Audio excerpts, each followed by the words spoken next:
hello friend नमस्कार समस्त को फ्रेंड आज आम जाना छात पाइप कौ भाया पकवा आस फ्रेंड कौन कौन दरकार हे छात जदि पकेबे आपण आस फ्रेंड प्रथमे तो आपन को बॉक्स दरकार हे डीपी बॉक्स पुणी फ्रेंड आपन को दरकार हे स्लैब पाइप जहाँकि 2.5 mm रो पाइप लगे गम दरकार हे पुणी हातुड़ी सेणी हुक पुणी रेंची यह लुहा बंका करने हम आउ टेप भी दरकार हम बॉक्स आउ सी बेंट जहाँकि छातर पाइप लगे तलू जा फ्रेंड आस फ्रेंड तले फ्रेंड प्रथम आप मेजरमेंट करदे आउ केते कौन जगह अच्छी कौटी अच्छी कौन को जगह फैन रो जगह प्लेट अच्छी सब आम आउ मापिदेवा प्रथम मापिला जामें ऊपर जावा पुणी आउ से माप हिसाब से आम कौन करवा पाइप पकेबा तो पाइप आम जा पकेबा तो फ्रेंड प्रथम आम मापी देइथिलु तले आउ 18 इंच ए साइड रे अछि पुणी L type row right side रे तार कोन 20 इंच अछि ए बळे अछि फ्रेंड मैं प्रथम ए पाइप रे आम कोन करबा साइड साइड रे आम मार्किंग करदवा तो हम गोटे आइडिया हो कि हाँ ए जगह रे हमर फैन पॉइंट रहइबो तो फैन मार्किंग पे हम गोटे बॉक्स दे देबा तो ए बळे आम टेप रे मेजरमेंट करबा पुणी चॉकपीस रे कार दबा आउ पुणी बॉक्स रख देबा आउ फ्रेंड किचन आउ हॉल पुणी बेडरूम आ बाथरूम अच्छे तो से भाई आम किचन रे पाइप दे दीचु एटा हॉल हो हॉल रे दीटा फैन दिखाई तो दीटा फैन भी आम मार्किंग कर दीचु तो फ्रेंड एटा होछि हमर बेडरूम आउ बेडरूम पाखरे गोटे वॉल अच्छी तो किचन रे भी वॉल गोटे अच्छी ताको मेजरमेंट करदबा 4 इंच रो कांथटा अच्छी आउ ताको मेजर कला पर जाके हम से बेडरूम रो भी मेजरमेंट करदबा फ्रेंड एटा हमर वेटा वेरे भी हमर बॉक्स रहबो से बड़े हमर बेडरूम पाखे गोटे वे अच्छे आठ भी आम गोटे बॉक्स लगे बॉक्स फ्रेंड एटा भी गोटे बाथरूम प्लस गोटे ओपन प्लेस जहाँकि बासन बासन माजे वाशिंग मशीन रखे तार भी हम फैन लगे से जगह भी फैन पॉइंट गोटे देदेवा फ्रेंड आम कॉरिडोर जहाँ पाउच पाखे भी आम लगेगा एटा हूँ आम पाउच पाखे भी आम गोटे बॉक्स देदेवा पाइप खंड देकी दुई साइड देखिए आप सेंटर करके आम देदेवा तो फ्रेंड चलो आम पाइप तो सरी खोलिया कम करवा जहाँकि आम पाइप लगे भाई हम तो फ्रेंड प्रत्येक जगार जो जो जगार बॉक्स अच्छे से सेंटर आम कौन करवा आउ लंबा लुहा खंडी नहीं आम कौन करवा हाथुड़ी मध्यम आम कणा करवा मात्रा सब जहाँ जहाँ जो जो जगार फ्रेंड बॉक्स गुड़ाक अच्छे जो जो जगार आमर पाइप जीव से जगार आम कौन करवा ये आम खोलीदेवा हाफ इंच पाइप रे बेंड पुणी गम देके आम कौन करवा लगेगा तो ये फुट अधे कि 2 फुट आ खंडटी पाइप खंड करके सी बेंड रे आपण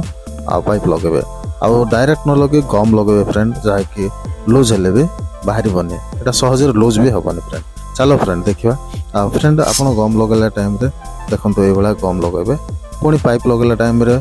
पाइप लुहा दुई ऊपर तल गोटे क्रांक टाइप थो आप से भाया सेंटर रे लगे जदि पाइप जाऊनी आम रेंचीटा रोचे आपको देखिले से भाया रेंची आप व्यवहार करूँ आउ टिके उठेदेवे तो सीटा लूज हो पुणी गम मध्यम टाइट करदे तो फ्रेंड ये ही प्रत्येक छात आप यूज करें आप गम लगे पुणी सिंगल जदि बॉक्स अच्छी नामी करदे ये खंडटे गोटे पकईकि आउ फ्रेंड आम प्रत्येक जगह कौन माने गमटा यूज करवा मोस्ट इम्पोर्टाट कहीं पाइप खसब हल पुणी बहुत लोक गुड़ाक छात उपर चढ़ती पुणी मिशीन चले तो मिशीन जो कौन हुए पाइप गुड़ाक लुता हो जाए भांगी जाए तो से टाइम रे आपड़ टे रहा पड़ो देखा पड़ो पाइप गुड़ा कौन हो कौन ना कहीं आउ मिस्त्री गुड़ाक लेबर गुड़ाक टे देखिकी काम कर उचित बट करती ना आउ पाइप भी सहज फाटब ना बट बाई चान्स फाटे तो असुविधा तो फ्रेंड आमर ए पाइप छड़ा आउ गोटे पाइप भी आसूची जहाँकि पॉलिथिन पाइप कहते आउ से पाइप रे भी आप बॉक्स लगे आप वायरिंग करें पाइप रे स्लैब पकई पारे तो ताहा बड़ साइज आसो 1 साइज आसूची 1 इंच रो आउ से बॉक्स भितर आपंकर हुक भी मिल जाए आउ फैन पॉइंट जहाँ अच्छी हुक रे भी आपण बॉक्स भितर ही हुक रुए भल रुए से आप यूज कर पारते आउ फ्रेंड ये पाइप रो भी आप यूज करंतु यह भी भल रुए आउ प्रायतः डिफरेंट माने एटा सिंगल पाइप 10 फुट हिसाब से मिले सेटा पूरा लंबा ପାଇପ୍ ମିଳେ ଆପଣଙ୍କୁ ବେଣ୍ଡେଲ ଆଣିବାକୁ ପଡ଼ିବ ଆଉ ଯେତିକି ଫୁଟ ଦରକାର ଆପଣ ସେତିକି ଫୁଟ ଆଣି ତାକୁ ୟୁଜ୍ କରିପାରିବେ ଆଉ ବହୁତ ଭଲ ବି ରୁହେ ସେଟା ଆଉ ଫ୍ରେଣ୍ଡ ଦେଖନ୍ତୁ ଆମର ପୁରା ପ୍ରାୟ ସବୁ କିଛି ଲାଗିଯାଇଛି ଆଉ ଯଦି ଫ୍ରେଣ୍ଡ ଆମ ଭିଡ଼ିଓଟି ଭଲ ଲାଗିଲା ଆପଣ ଲାଇକ୍ କରନ୍ତୁ ସେୟାର କରନ୍ତୁ କମେଣ୍ଟ କରନ୍ତୁ ପୁଣି ସବସ୍କ୍ରାଇବ୍ କରନ୍ତୁ ଫ୍ରେଣ୍ଡ ଆମ ଚ୍ୟାନେଲକୁ ଆଉ ଆପଣଙ୍କର ସପୋର୍ଟ ଆମକୁ ଦରକାର କାହିଁକି ନା ଯଦି ଆପଣମାନଙ୍କୁ ଭିଡ଼ିଓ ଭଲ ଲାଗୁଛି ତ ଲାଇକ୍ କରନ୍ତୁ ତ ଫ୍ରେଣ୍ଡ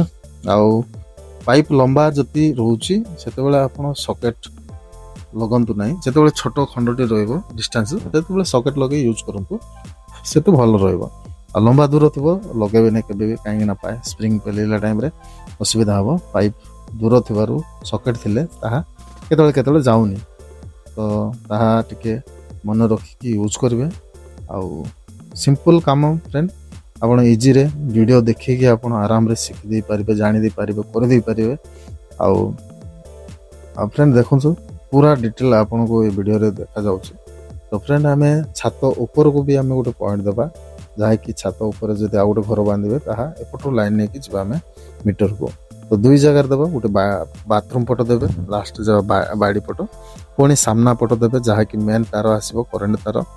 ସେ ଜାଗାରେ ବି ଆପଣ ଗୋଟେ ଦେବେ ଯଦି ଟିଭି ପଏଣ୍ଟ ଦେଉଛନ୍ତି ସେ ତାହା ବି ଦେବେ ତ ଫ୍ରେଣ୍ଡ ଚାଲ ଆମେ ଆକୁ ପୁରା ବାନ୍ଧାବନ୍ଧି କରିବା ଯାହାକି ପାଇପ୍ ବକ୍ସ ଯେଉଁ ଭଳିଆ କରିବା ତା ଦେଖିବା ଫ୍ରେଣ୍ଡ ଏଇଭଳିଆ ଆମେ ବକ୍ସ ସବୁ ଲଗାଇଲା ପରେ ଆମେ ଏଇଭଳିଆ ପେପର 8ଟା ଖଣ୍ଡ କ'ଣ ଦେଇକି ଆମେ ତାକୁ ବକ୍ସ ତଳେ ଦେଇକି ଆମେ ହୁକ୍ ଦେଇକି ଆମେ ତାକୁ ବାନ୍ଧିଦେବା ତ ଫ୍ରେଣ୍ଡ ପ୍ରତ୍ୟେକ ବକ୍ସରେ ଆମେ କ'ଣ କରିବା ଏଇଭଳିଆ ଫୋଲ୍ଡ 8ଟା ଖଣ୍ଡ ନ୍ୟୁଜ୍ ପେପର ଆପଣ ରଖିକି ବାନ୍ଧିବେ ଆଉ ଫ୍ରେଣ୍ଡ ଯଦି ବକ୍ସ ଉପରେ ଯଦି କିଛି ନ ଦେବା ତଳେ ଯଦି କିଛି ନ ଦେବା କ'ଣ ହୁଏ ବକ୍ସ ଆମେ ପାଇପାରିବାନି କାହିଁକି ନା ସିମେଣ୍ଟ ସହିତ ତାହା ମିଶିଯିବ ତ ତେଣୁକରି 8ଟା ଖଣ୍ଡ ଟିକେ ନ୍ୟୁଜ୍ ପେପର କି କ'ଣ ଗୋଟେ ଦେଇକି ଆପଣ କ'ଣ ମାନେ ଆକୁ ବାନ୍ଧିବେ ଆଉ ଫ୍ରେଣ୍ଡ ଦେଖନ୍ତୁ ଏଇଭଳିଆ ହିଁ କରିବେ ଆଉ ପାଇପ୍ ଗୁଡ଼ାକୁ ଟାଇଟ୍ରେ ବାନ୍ଧିବେ ଗ୍ୟାପ୍ କମ୍ ଗ୍ୟାପ୍ରେ ଫ୍ରେଣ୍ଡ ପୁରା ଟାଇଟ୍ରେ ଲୁହା ସହିତରୁ ଆଉ ବାନ୍ଧିବେ ତ ଫ୍ରେଣ୍ଡ ଟୋଟାଲ ଭାବରେ ଦେଖିଲେ ଫ୍ରେଣ୍ଡ ଆପଣଙ୍କର ଲୁହା ସହିତ ପାଇପ୍ ବି ମିଶିଲା ଭଳିଆ ଥିବାର ଅଛି କାହିଁକି ନା ଝିକିଲେ ବି ବାହାରିବନି କାହିଁକି ପ୍ଲାଷ୍ଟିକଟା ଆଉ ବହୁତ ଦିନ ଲାଷ୍ଟିଂ କରିବାକୁ ପଡ଼ିବ ତ ତେଣୁକରି ଆପଣ ପୁରା ଟାଇଟ୍ରେ ବାନ୍ଧିବେ ଆଉ ଲୁହା ସହିତରୁ ପାଇପ୍ ମିଶିଲା ବେଳେ ବାନ୍ଧିବେ ତ ଫ୍ରେଣ୍ଡ ଆମର ପୁରା ପ୍ରାୟ କାମ ହେଇଯାଇଛି ଆପଣମାନେ ଦେଖୁଛନ୍ତି ପୁରା କାମ ସରିଛି ଏଇଭଳିଆ ହିଁ ଛାତରେ ପାଇପ୍ ପକାଯାଏ ଆପଣଙ୍କୁ ଯଦି ପସନ୍ଦ ଲାଗିଲେ ଭିଡ଼ିଓକୁ ଲାଇକ୍ କରନ୍ତୁ ଚ୍ୟାନେଲକୁ ସବସ୍କ୍ରାଇବ୍ କରନ୍ତୁ